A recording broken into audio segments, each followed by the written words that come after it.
ODI world cup, T20 world cup, champions trophy, IPL trophy, champions league, test match, Border Gavaskar trophy, Asia cup, team கேப்டனா 3 ICC trophies, ICC hall of fame, stadium பெவிலியன்ல name, biography movie, ODI world cup ஃபைனல்ல player of the match, ODI number 1 ranked batter, ODI cricketer of the year, ஓடிஐல 10,000க்கு மேல run, கேப்டனா 200க்கு மேல sixers, wicket கீப்பரா 800க்கு மேல dismissals, அம்பு டிபார்ட்மெண்ட்ல 50+ ஸ்டம்பிங், பார்டர் கவாஸ்கர் டிராபில பத்மஸ்ரீ, கீழ் ரத்னா, பத்ம பூஷன், BCCIல இருக்க கொள்ள அவார்ட்ஸ், சியட் டயர்ஸ் அவார்ட்ஸ்னு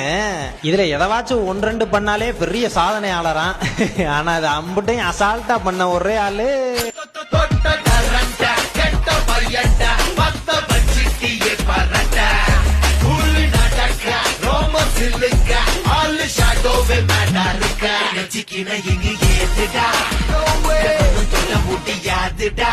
பாக்கலாம்.